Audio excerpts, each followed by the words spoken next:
Let's discuss important features of solid catalyst.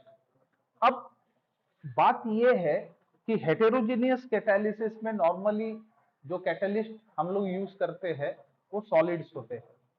अब उनके कुछ इंपॉर्टेंट कैरेक्टरिस्टिक फीचर्स यहाँ पे हम डिस्कस करने जा रहे हैं।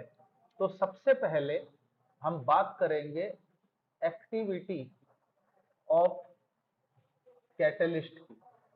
अब याद रखना सबसे पहली बात कि extent of chemisorption depend upon the activity of the catalyst. अब हेट्रोजीनियस कैटालिसिस में केमिसॉर्प्शन का काफी अहम रोल है। हमने देखा reactant molecules get adsorbed first on the surface of catalyst, और एक्टिविटी के ऊपर केमिसॉर्प्शन का रेट डिपेंड करता है। So extent extent to which reactants adsorb on the surface of catalyst depend on the activity of the catalyst. याद रखना catalyst के activity पे काफी कुछ निर्भर करता है। जैसे कि रिएक्टेंट जो है वो इक्वली पूरा सरफेस कैटलिस्ट का कवर करना चाहिए और एडसॉर्ब होना चाहिए, तब रिएक्शन का रेट अच्छे से होगा। So reactant molecules must adsorb on surface of catalyst up to greater extent covering all the surface।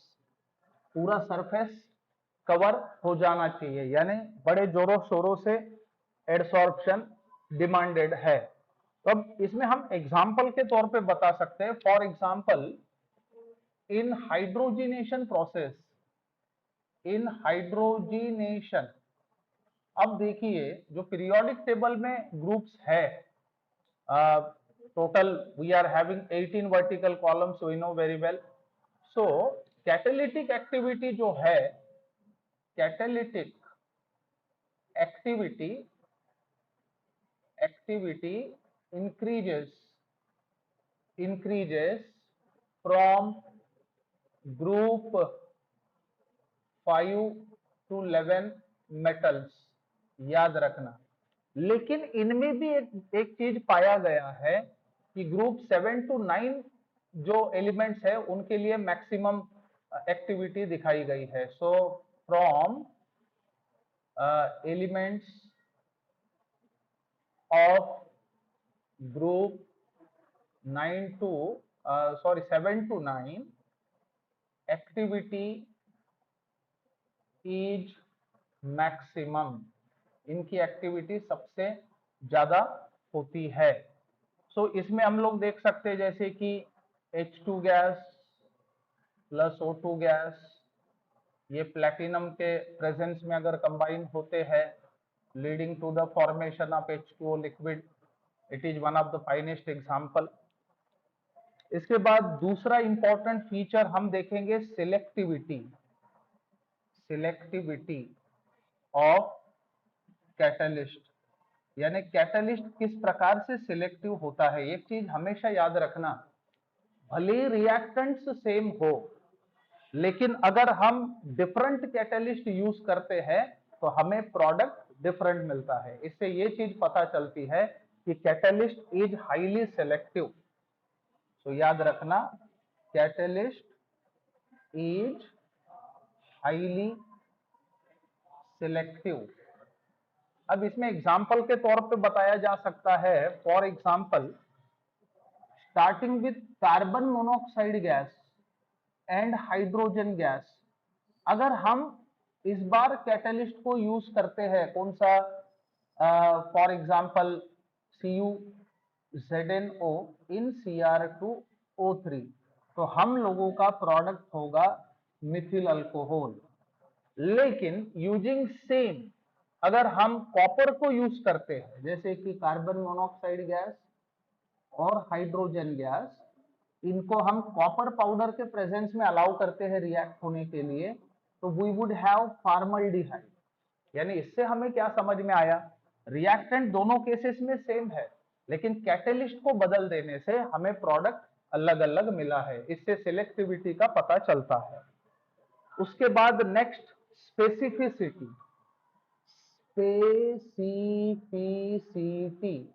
अब याद रखना कैटलिस्ट इज हाईली स्पेसिफिक, ये चीज काफी इंपॉर्टेंट चीज है।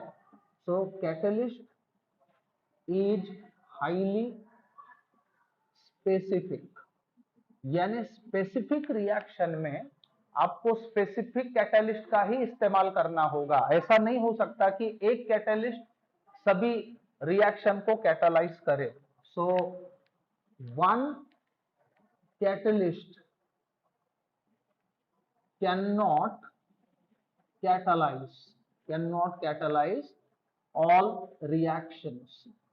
इसका मतलब ये होता है कि कैटलिस्ट स्पेसिफिक होता है, हमें चाहिए कि हम किस रिएक्शन की बात कर रहे हैं, उस स्पेसिफिक रिएक्शन में स्पेसिफिक कैटलिस्ट यूज होना चाहिए। जैसे फॉर एग्जांपल, अगर आप सुक्रोज का हाइड्रोलिसिस कराना चाहते हैं तो ये आप सुक्रेज से ही एक्सपेक्ट कर सकते हैं, but maltase is not capable of doing that, क्योंकि माल्टेज माल्टोज का हाइड्रोलिसिस कराएगा। तो इसमें स्पेसिफिसिटी दिखती है। तो for example, sucrase act on sucrose और माल्टेज एक्ट ऑन माल्टोज। अगर आप माल्टेज को कहेंगे कि सुक्रोज का हाइड्रोलिसिस कराओ तो ये असंभव है।